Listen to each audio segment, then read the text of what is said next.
Ma'am, sir, may free iced tea po kami. Dito na po kayo kumain. Ma'am, sir. Ay, sir, free iced tea po kami. Sige po, upo po kayo. Doon po, doon. Sige po, sir. Ayun, pakli po kayo, no? Sige po, wait lang po. Hindi ba tayo malulugin yan? Hindi. Alam mo, buti nga naisip to ni Kiana eh. Ayan, no, tingnan mo, oh. Mayat-mayat may kumakain sa atin. Nauubos lahat yung mga luto natin.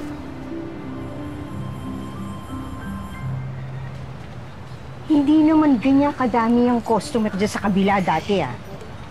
Bakit kasi hindi mo naisip yung pa-free iced tea? Dapat pala, tinanggap ko na ng si Kiana. At ikaw ang tinanggal ko.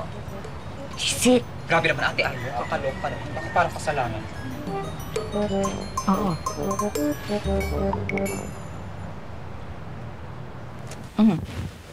Sumahod nga pala ako kanina.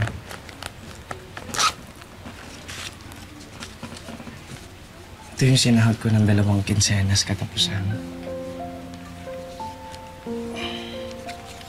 Naka-budget na dyan yung pambili mo ng maintenance, tsaka panggastos dito sa bahay.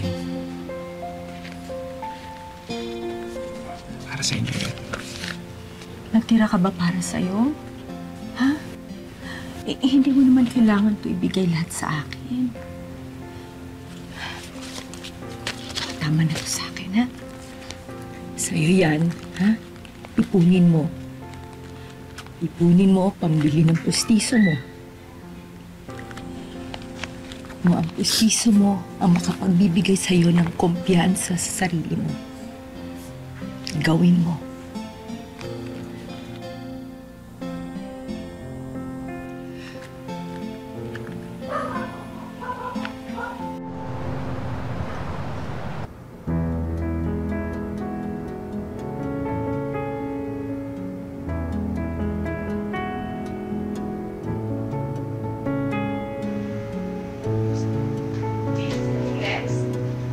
Kiana Corcuera. Kaya na next.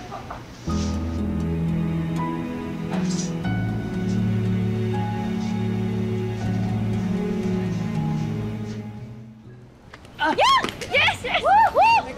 Paano ba yan? Panalo na naman kami. Nako, pinagbigyan lang. Tsamba lang. Minsan ako kayo dyan magpatalo para natututo. ka. Diba? Ay. Opak! Pak. Huh? Anong eksena mo dyan, ma? Bakit ka ganyan? May pa-face mask ka pa. Eh, alam naman namin lahat, tabungal ka.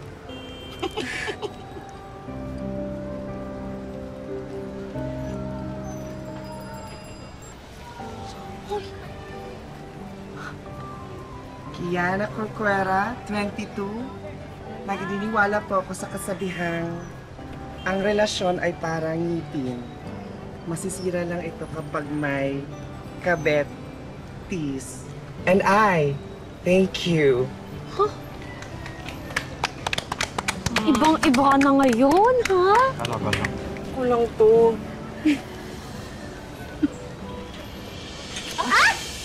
Naku, sorry. Sorry. Okay ka lang ba? Okay lang ako. Jonas. Sorry talaga. Teka.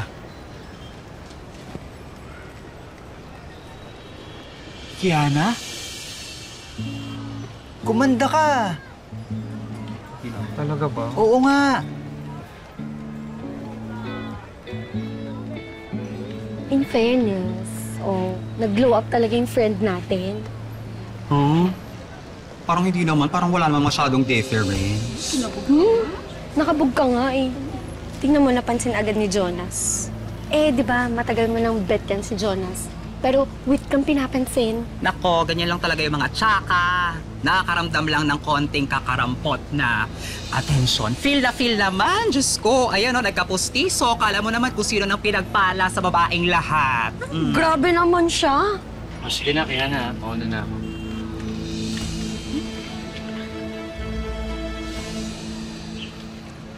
Oh, buti naman nakabili ka na ng pustiso mo.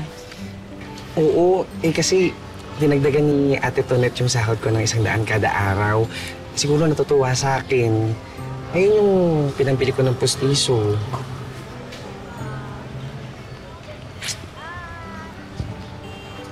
Ats, may anda ka pa ba dyan, Ats? Bakit?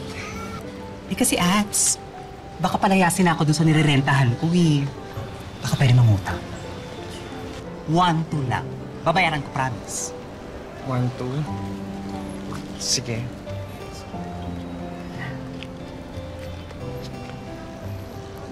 And Ats, Thank you, Ats. Bongga, ha? layon. Sige. Sige. Bye-bye. True friend talaga si Kiana sa'yo. Eh, ikaw kaya? Kailan ka magiging true friend sa kanya?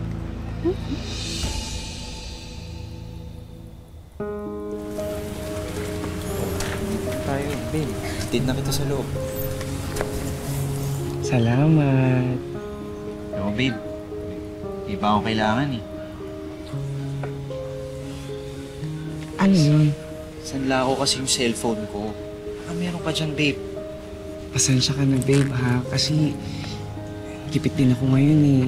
Alam mo naman, ako lang inaasahan din namin sa bahay, di ba? Pero ito muna. Ang paggawa ng bubong mo. Talaga, babe? Yeah. Salamat, ha? Ito muna itutulong ko sa'yo, ha? At least, di ba, para naman sa pagkabuhayan. Bait mo talaga, babe ko talaga, oh. Salamat, ha? O, teka. Mahal na kita. Ha? Teka, ano dyan? Okay lang. Ka talaga, babe. Sige na, babe. Pahinga ka na, ha? Sige na. Pahinga muna ako. Hindi, umuwi ka na. Okay lang. Yung bilis lang, ha? Sige, babe. Sige. Night. Good night.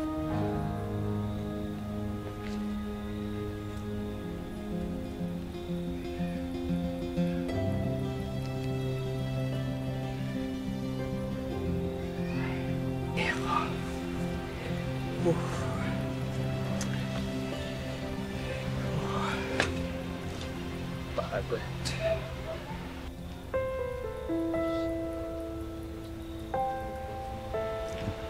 Uy, Jonas. Nicole! Ginagawa mo dito? Hatid mo ko. Saan? Sa langit. Char! Sa sanglaan na. Pahinga pa ako eh. Sa iba ka na lang sumakay. Jonas, ihatid mo na ako sa sanglaan. Kasi ako nang nagtutubos ng cellphone.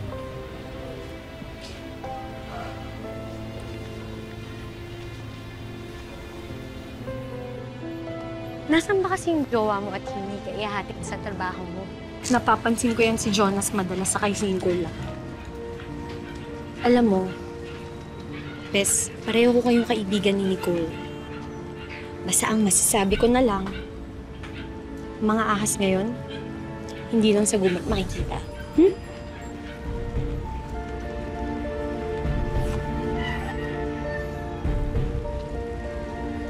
Oh, tingnan mo. Nakasabi ko lang, di ba?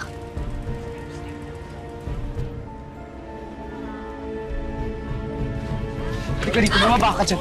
Bumaba ka dyan. Bumaba ka dyan. Bumaba ka Sige pa, Bes! dyan. Paano mo nagawa sa akin to, Nicole? Kaibigan kita, di ba? Mga hayop kayo. Bakit? Ano sa tingin mo, papatulan ka talaga niya ni Jonas? Tikit mata lang ako tuwing pinagsasalitaan mo ako na masakit kasi ang sabi mo, ganok ka lang talaga. Nagpapakatotoo ka lang. Pero itong pang-aahas mo, hindi ko to palalampas si hayop ka! Hayop ka!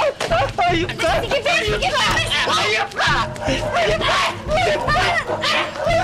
Bes, halika na! Bahala kayo! Ayan, halika na! Halika na! Ay! Tama na! Tama na! Tama na!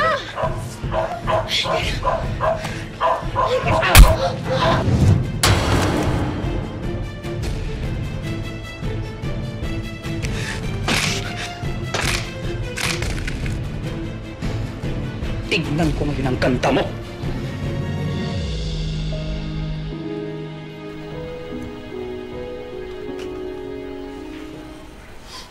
Kita na po niya tumasik yung pustiso ko. Hindi pa po siya nakontento. Tinapakan pa po niya. Eh bakit? Sino bang unang sumugod? Sino bang unang nanuntok? Di ba ikaw naman?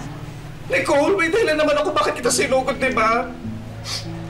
Pero ikaw, wala kang dahilan para basagin mo yung pustiso ko. Ikaw na nga ito nangagaw, ikaw pa itong namerwisyo. Dati ka naman ng bungal. Kaya mong mamuhay ng walang pustiso. Oo, sa'yo! Sa'yo! Pustiso lang yun! Pero yung nagpaalala sa akin ng pagkain ko sa trabaho at yung nagpabalik ng kumpiyansa at pagmamahal ko sa sarili ko. Kanina pa kayo bangayan eh. Ayusin na natin to. Kaya na, ano ba ang gusto mo mangyari? Tapos nabayaran niya yung halaga ng pustiso ko na pinasag niya.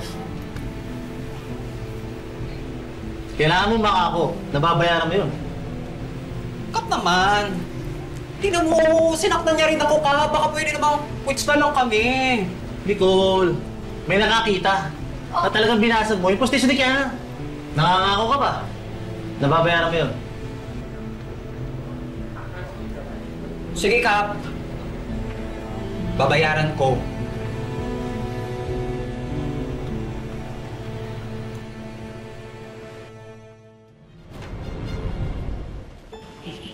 Babe? Yes, babe. Eh, due date na kasi nitong motor eh. Kailangan ko ng bayaran. Baka meron ka dyan. Naku, babe. Ano ka ba?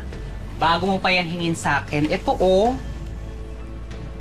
Na-ready ko na. Oh. Babe, ikaw talaga. Talaga ako matiis, babe, no? Sabi ko Siyempre. talaga. Ikaw talaga, babe. Hoy, Nicole! Kaya pala sinisimula ako sa chat at tinataguan kasi may pera ka naman pala talaga. Pero wala ka ng balak magbayad. Tama? Bakit sa tingin mo ba babayaran pa kita dyan sa pustiso mong yan? Marigas ka! Tsaka! Tsaka pala! Ito ang tsaka! Sige, sige, bes! Yan! Ay! Yan ang tsaka! Ay!